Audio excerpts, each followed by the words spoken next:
गुरु प्यारी सात संगत जी, आप सभी को प्यार भरी राधा स्वामी जी। संगत जी, बाबा जी फरमाते हैं, इस संसार में कोई भी आंसू व्यर्थ नहीं जाता। जो आंसू बाबा जी के चरणों में गिरता है, वहीं आंसू एक दिन मोती बन जाता है। आज की महासाखी एक ऐसी बेटी की है जिसके पास संसार में कुछ भी नहीं था, पर उसके पास बाबा जी का नाम था, और जहां नाम होता है वहां हार नहीं होती। सात संगत जी, तो चलिए शुरू करते हैं। बहुत समय पहले की बात है। एक सूखे से गांव में एक गरीब किसान रहता था। उसकी एक ही संतान थी, बेटी। नाम था उसका कमली। कमली बचपन से ही अलग स्वभाव की थी। जब दूसरे बच्चे खेलते, कमली मंदिर में बैठी बाबा जी का नाम जपती। लोग कहते, इतनी छोटी उम्र में भक्ति क्यों करती है? कमली मुस्कुराकर कहती, मुझे बाबा जी अच्छे लगते हैं। जब कमली 5 वर्ष की थी, तब उसकी मां संसार छोड़ गई। उस दिन कमली ने अपनी मां को जाते देखा। मां की ठंडी होती हथेली पकड़कर वो बोली, मां, मुझे छोड़कर मत जाओ। पर मां जा चुकी थी। उस रात कमली पहली बार फूट फूट कर रोई। वो मंदिर गई और बाबा जी की मूर्ति के सामने बैठकर बोली, बाबा जी, अब मेरी मां आप हो। और तभी से कमली ने बाबा जी को अपना सब कुछ मान लिया। समय बीतता गया। कमली बड़ी होने लगी। वो सुंदर भी थी, संस्कारी भी, और सबसे बड़ी बात, धैर्यवान भी। वो सुबह जल्दी उठती, पिता के साथ खेत जाती, पानी भरती, चारा काटती और रात को बाबा जी का नाम जपती। उसका जीवन कठिन था, पर मन बहुत शांत था।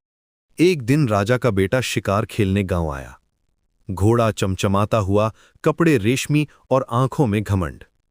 उसकी नजर कमली पर पड़ी। कमली उस समय खेत में काम कर रही थी। राजकुमार ने मुस्कुराकर कहा, ए लड़की, मेरे महल चलोगी? कमली ने सिर झुकाकर कहा, महाराज, मैं गरीब हूं पर बिज्जत नहीं। ये सुनते ही राजकुमार का चेहरा गुस्से से लाल हो गया। वो बोला, तुझे सबक सिखाऊंगा। और यहीं से कमली के जीवन की सबसे बड़ी परीक्षा शुरू होती है। गुरु प्यारी सात संगत जी, बाबा जी फरमाते हैं, जब किसी का घमंड जागता है तो उसकी बुद्धि सो जाती है, और जब किसी की बुद्धि सो जाती है तो बाबा जी उसकी परीक्षा लेना शुरू कर देते हैं। फिर राजकुमार घोड़े पर बैठा कमली को घूरता रहा। उसकी आंखों में क्रोध, वासना और अहंकार साफ झलक रहा था। कमली ने नजरें झुका लीं, पर उसका दिल तेज तेज धड़क रहा था। वो मन ही मन बोली, बाबा जी, मेरी रक्षा करना। राजकुमार ने फिर कहा, तू जानती है मैं कौन हूं? कमली बोली, आप राजा के पुत्र हैं। राजकुमार हंसा और बोला, और तू जानती है कि राजा के पुत्र की बात कौन टाल सकता है? कमली ने धीमे स्वर में कहा, जो बाबा जी पर विश्वास करता है वही टाल सकता है। ये सुनकर राजकुमार के भीतर जैसे और ज्यादा आग लग गई हो। वो दांत पीसते हुए बोला, तू मुझे चुनौती दे रही है? कमली शांत होकर बोली, मैं किसी को चुनौती नहीं देती, मैं बस सच बोलती हूं। राजकुमार ने अपना घोड़ा घुमाया और जाते जाते बोला, याद रखना, मैं केवल तुझसे ही विवाह करूंगा और बीच रास्ते छोड़ दूंगा। न तू सुहागन रहेगी और ना ही कुंवारी। इतना कहकर वो घोड़े को एड़ लगाकर चला गया। कमली वहीं खड़ी कांपती रही। उसकी आंखों से आंसू बहने लगे। वो सीधे मंदिर पहुंची और बाबा जी की मूर्ति के सामने बैठ गई। उसने दीपक जलाया और हाथ जोड़कर बोली, बाबा जी, मेरे पास कोई नहीं है, सिर्फ आप हो। अगर मेरी किस्मत में दुख है तो मुझे सहन करने की शक्ति देना, पर मेरी इज्जत बचा लेना बाबा जी। उस रात कमली को नींद नहीं आई। उधर राजमहल में राजकुमार भी बेचैन था, पर उसकी बेचैनी पश्चाताप की नहीं, बल्कि घमंड की थी। वो अपने मित्र से बोला, उस गांव की लड़की मुझे नीचा दिखा गई, अब मैं उसे दिखाऊंगा कि राजा का बेटा क्या कर सकता है। मित्र ने पूछा, क्या करेगा? राजकुमार बोला, पिता से उसका रिश्ता मंगवाऊंगा और विवाह के बीच में ही उसे छोड़ दूंगा। अगली सुबह राजा के पास रिश्ते का संदेश भिजवा दिया गया। राजा ने सोचा कि राजकुमार की पसंद है तो ठीक ही होगा। जब कमली के पिता को राजमहल से संदेश मिला तो उनके पैरों तले जमीन खिसक गई। वो घबराए हुए कमली के पास आए और बोले, बेटी, राजा के घर से रिश्ता आया है। कमली का चेहरा पीला पड़ गया। वो सब समझ गई, फिर भी बोली, पिताजी, जो बाबा जी की मर्जी होगी वही होगा।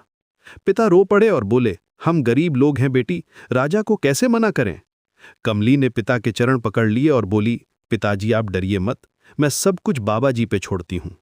विवाह की तारीख तय हो गई। गांव में हलचल मच गई। कुछ लोग खुश थे तो कुछ फुसफुसा रहे थे कि इतने ऊंचे घराने में बेटी भेजना ठीक नहीं। पर कमली शांत थी। वो रोज और ज्यादा नाम जपने लगी। विवाह से एक रात पहले कमली ने एक सपना देखा।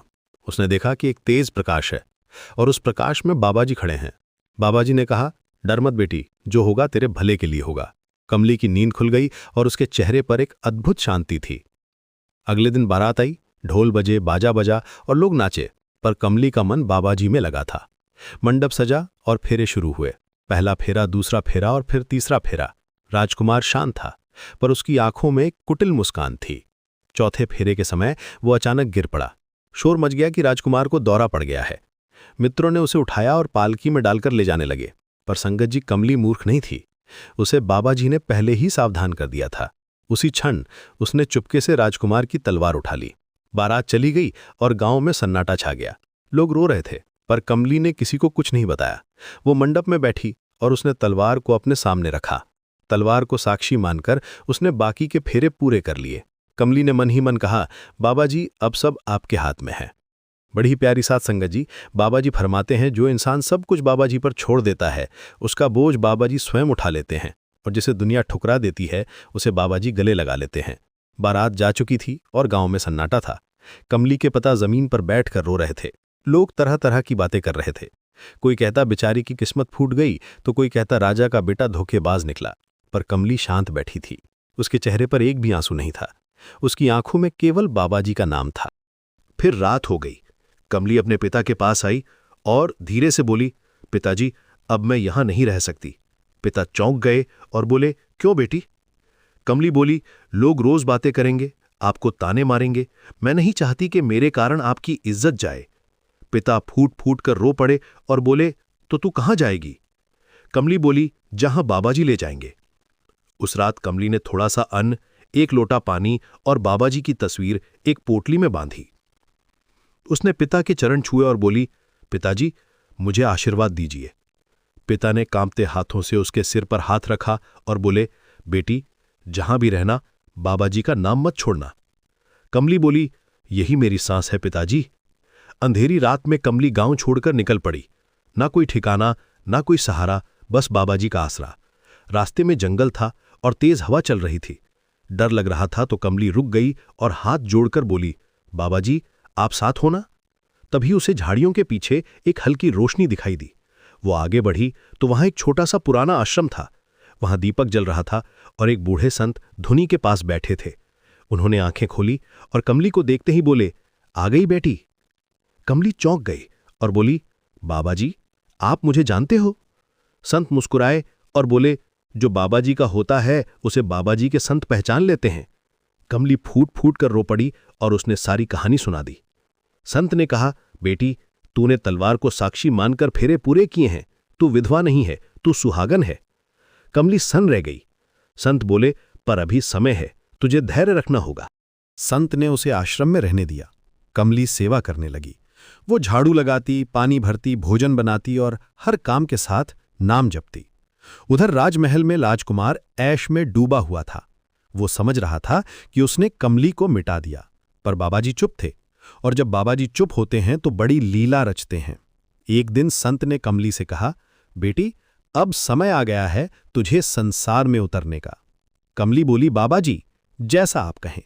संत ने उसे साधारण कपड़े दिए और आशीर्वाद दिया कि तू दूध और दही बेचकर जीवन शुरू करेगी। कमली पास के नगर पहुंची। उसने कुछ गाय खरीदी। वो खुद चारा काटती और खुद धोती, पर हर सुबह धोते समय वो कहती, बाबाजी, मेहनत मेरी और बरकत आपकी। धीरे धीरे उसका दूध और दही सबसे उत्तम होने लगा। लोग दूर दूर से उसे खरीदने आने लगे। एक दिन वही राजकुमार उस नगर से गुजरा। उसके सेवक ने कमली की दही खरीदी। राजकुमार ने जैसे ही उसे चखा, उसकी आंखें चमक उठीं। उसने कहा, ऐसी दही मैंने कभी नहीं खाई। और यहीं से भाग्य का पहिया धीरे धीरे घूमने लगा। गुरुप्यारी साध संगत जी, बाबाजी फरमाते हैं, जो दूसरों को दुख देता है वो अपने लिए दुख बोता है, और जो चुपचाप सहन करता है उसके लिए बाबाजी न्याय बोते हैं। राजकुमार के हाथ में दही का कटोरा था। वो बार बार स्वाद ले रहा था। उसने सेवक से बोला, ये दही कहां से लाए? सेवक बोला, महाराज, नगर की एक युवती बेचती है। वो हर सुबह चौक में बैठती है। राजकुमार का मन अजीब बेचैनी से भर गया। उसने कहा, कल मुझे वहीं ले चलना। अगली सुबह राजकुमार साधारण वस्त्र पहनकर चौक पहुंचा। कमली अपना सिर ढके बैठी थी। सामने दही के मटके थे। राजकुमार उसे देखता रह गया। वो पहचान ना सका कि ये वही लड़की है जिसे उसने अपमानित किया था, पर उसके हृदय में एक खिंचाव जाग उठा। राजकुमार बोला, मुझे दही चाहिए। कमली ने दही दी। राजकुमार ने हाथ बढ़ाकर सिक्के देने चाहे। कमली बोली, दाम बाद में, पहले दही खाइए। ये सुनकर राजकुमार और भी चौंक गया। कुछ दिनों तक राजकुमार रोज आने लगा, दही लेने के बहाने। कमली बिल्कुल शांत रहती, ना कोई मुस्कान और ना कोई फालतू बातचीत, पर उसके मन ही मन बाबा जी का नाम चलता रहता। एक दिन राजकुमार बोला, तुम्हारा नाम क्या है? कमली बोली, कौशल्या। ये उसका बदला हुआ नाम था। राजकुमार बोला, तुम बहुत अलग हो। कमली बोली, हर इंसान अलग होता है। धीरे धीरे राजकुमार का घमंड पिघलने लगा। उसे समझ आने लगा कि सौंदर्य से बड़ा चरित्र होता है। एक दिन राजकुमार बोला, मैं तुमसे विवाह करना चाहता हूं। कमली मन ही मन बोली, बाबा जी, अब आपकी बारी है। पर ऊपर से वो बोली, मैं गरीब हूं और आप राजकुमार हैं। राजकुमार बोला, अब मैं राजकुमार नहीं, मैं एक इंसान हूं जो तुमसे प्रेम करता हूं। कमली चुप रही। राजकुमार को यही लगा कि उसने जीत हासिल कर ली है, पर असली खेल अभी बाकी था। कुछ महीनों बाद कमली मां बनने वाली थी। राजकुमार ने कहा, मैं तुम्हें राजमहल ले जाऊंगा। कमली बोले, नहीं, अभी समय नहीं आया। राजकुमार ने अपनी अंगूठी दी और कहा, जब भी आओ ये दिखाकर प्रवेश करना। कमली ने अंगूठी रख ली। संगत जी, ये अंगूठी बाबा जी की लिखी हुई सबसे बड़ी गवाही बनने वाली थी। यहीं से भाग्य का अगला अध्याय शुरू होता है। गुरु प्यारी साध संगत जी, बाबा जी फरमाते हैं, जिसके जीवन में नाम बस जाता है उसकी जीवन में डर टिक नहीं पाता, और जिसके भाग्य में बाबा जी लिख दें उसकी कहानी दुनिया नहीं बदल सकती। समय बीतता गया। कमली अपने छोटे से घर में शांत जीवन जी रही थी। वो समझ चुकी थी कि मां बनने का समय नजदीक है, पर उसके मन में कोई घबराहट नहीं थी। हर रात सोने से पहले वो बाबा जी से कहती, जो भी होगा आपकी मर्जी से होगा। एक रात तेज बारिश हो रही थी और बिजली कड़क रही थी। कमली को प्रसव पीड़ा शुरू हो गई। वो अकेली थी। उसने जमीन पर बैठकर बाबा जी का नाम जपना शुरू किया, राधा स्वामी, राधा स्वामी। आंसू बहते रहे और शरीर कांपता रहा, पर होठों पर नाम बना रहा। अचानक दरवाजे पर दस्तक हुई। एक बूढ़ी दाई भीगती हुई खड़ी थी। वो बोली, बेटी, मैं रास्ता भटक गई थी, तू ठीक तो है? कमली समझ गई कि ये बाबा जी की भेजी हुई मदद थी। कुछ घंटों बाद एक तेजस्वी बालक ने जन्म लिया। बालक रोया नहीं, बस आंखें खोलकर छत की ओर देखने लगा। दाई ने कहा, बेटी, ये साधारण बच्चा नहीं है, इसके भाग्य में राजयोग है। कमली की आंखों से आंसू बह निकले। उसने कहा, बाबा जी, आपका लाख लाख शुक्र है। कमली ने बच्चे का नाम रखा वीरू। वीरू बचपन से ही अलग था। जब दूसरे बच्चे खेलते, वीरू मंदिर में बैठ जाता। वो दीपक के सामने बैठकर हाथ जोड़ लेता और कभी कभी मुस्कुराने लगता, जैसे किसी को देख रहा हो। समय के साथ वीरू बड़ा होने लगा। वो बलवान भी था, बुद्धिमान भी और निडर भी, पर घमंडी बिल्कुल नहीं था।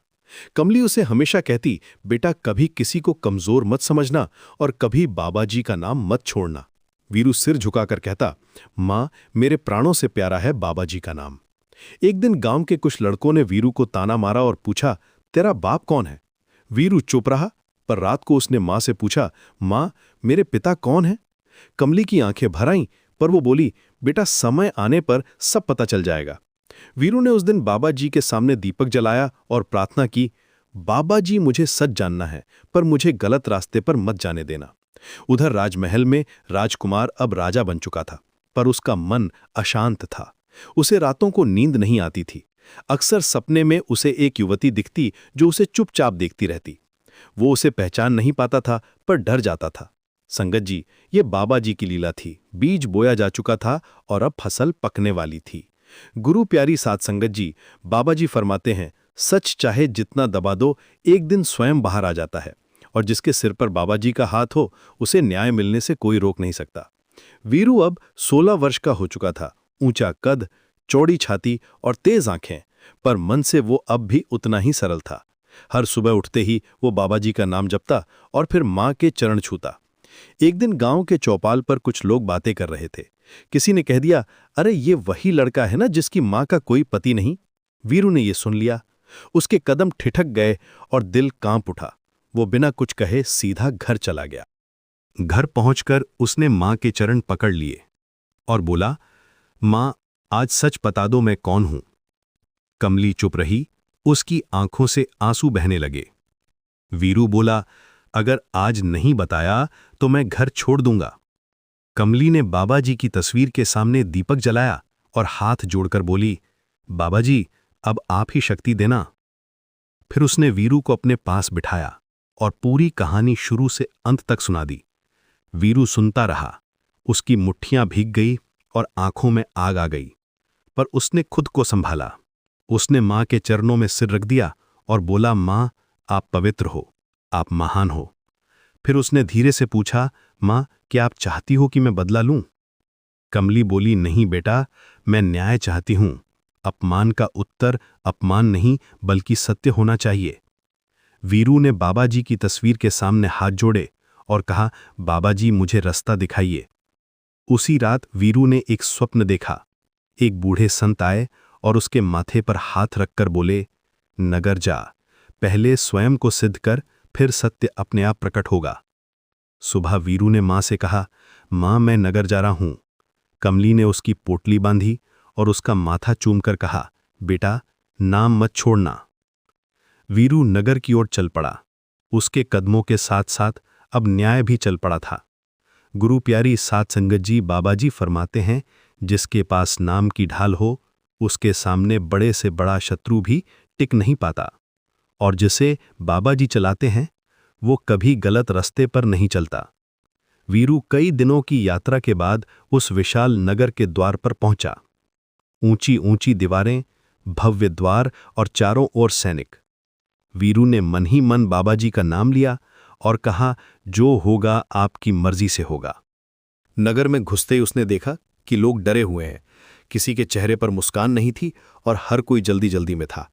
वीरू ने एक बुजुर्ग से पूछा, बाबा, लोग इतने घबराए क्यों हैं? बुजुर्ग बोले, बेटा, राजा बड़ा क्रूर हो गया है, जरा सी जल्दी पर कठोर दंड देता है। वीरू समझ गया कि यही उसका पिता है। वीरू ने एक छोटी सी झोंपड़ी किराए पर ली। वो दिन में मजदूरी करता और रात को बाबा जी का नाम जपता। धीरे धीरे लोग उसकी ईमानदारी से प्रभावित होने लगे। एक दिन राजमहल में चोरी हो गई, बहुमूल्य रतन गायब हो गए। राजा ने घोषणा करवाई कि जो चोर पकड़ेगा उसे भारी इनाम मिलेगा। वीरू दरबार पहुंचा तो सब हंस पड़े। लोग कहने लगे, ये लड़का क्या करेगा? वीरू बोला, महाराज, मुझे एक अवसर दीजिए। राजा ने उपहास से कहा, ठीक है, अगर असफल हुआ तो कोड़े पड़ेंगे। वीरू मुस्कुराया। उसने सब नौकरों को बुलवाया और सबके हाथों पर हल्दी लगवाई। फिर उसने एक दीपक जलाया। कुछ समय बाद एक नौकर के हाथ से हल्दी झड़ने लगी। वीरू बोला, यही चोर है। राजा चौंक गया। जब पूछताछ हुई तो नौकर टूट गया और रत्न मिल गया। पूरा दरबार सन्न रह गया। राजा ने वीरू को इनाम दिया, पर वीरू ने धन लेने से मना कर दिया। वो बोला, महाराज, मुझे बस आपकी सेवा करनी है। राजा बहुत प्रभावित हुआ और उसने वीरू को महल में रख लिया। धीरे धीरे वीरू राजा का विश्वास पात्र बन गया, पर उसका लक्ष्य कुछ और ही था।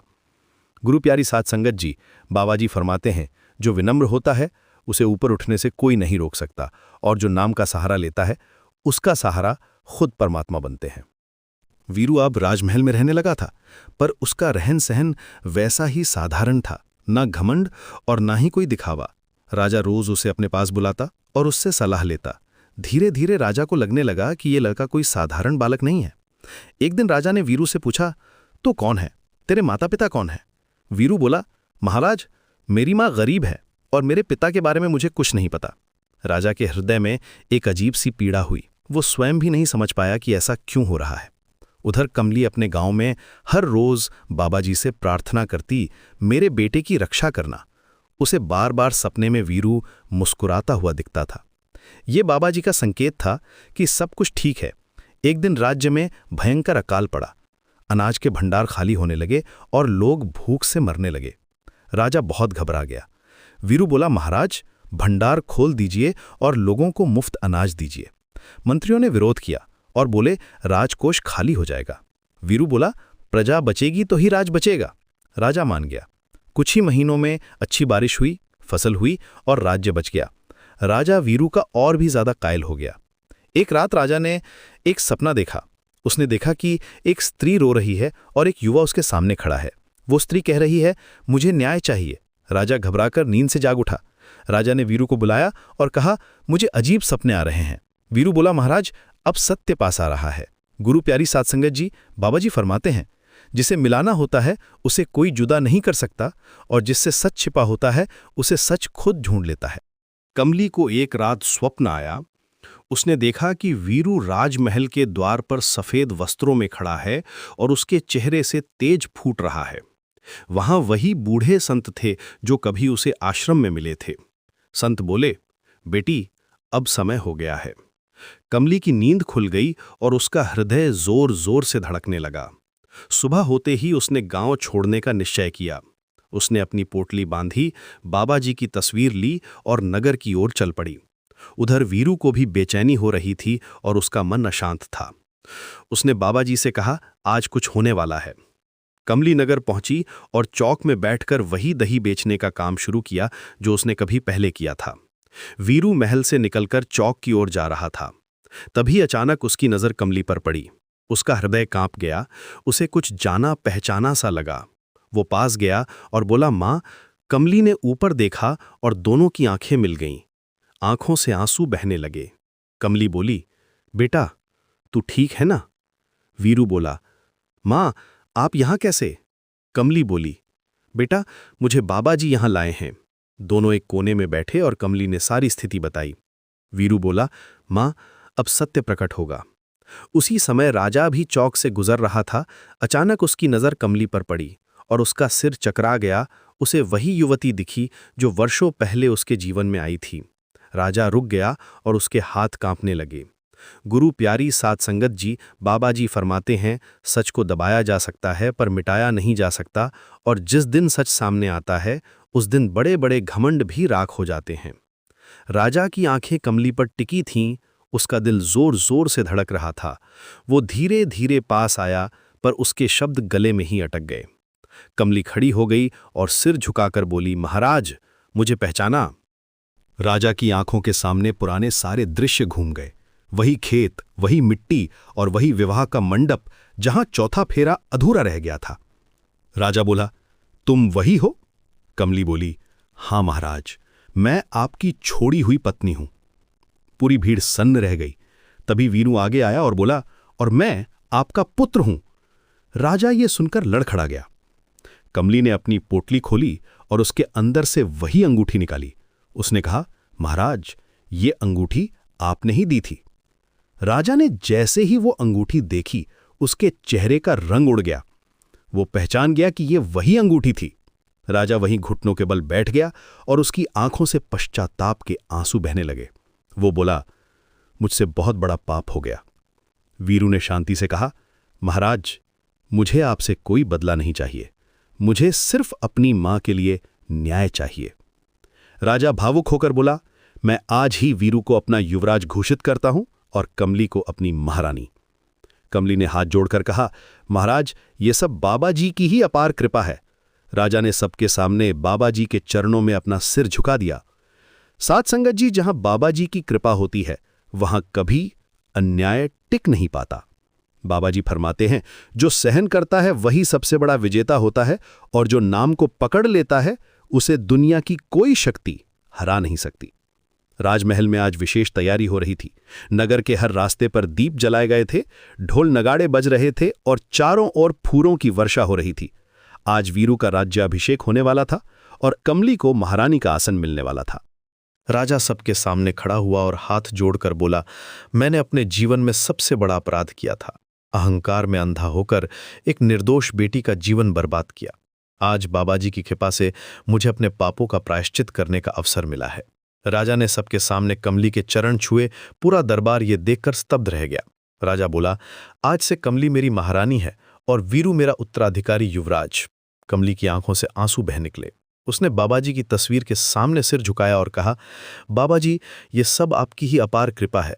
वीरू ने भावुक होकर कहा, मां, अगर आपने उस दिन धैर्य न रखा होता, अगर आपने बाबाजी का नाम न पकड़ा होता, तो आज ये दिन कभी नहीं आता। संगत जी, ये कहानी हमें सिखाती है कि जो सहता है वही आगे बढ़ता है, जो नाम जपता है वही पार उतरता है। बाबाजी के घर में देर है पर अंधेर नहीं। अब संगत जी आपसे एक विनती है, कमेंट बॉक्स में जरूर लिखें कि आप ये सत्संग किस शहर, किस गांव या किस राज्य से देख रहे हैं। और अगर आपको ये महासाखी अच्छी लगी हो तो इसे अपने दोस्तों और परिवार के साथ जरूर शेयर करें। और संगत जी, अगर आप ऐसे ही भावुक, प्रेरणादायक और बाबा जी की महिमा से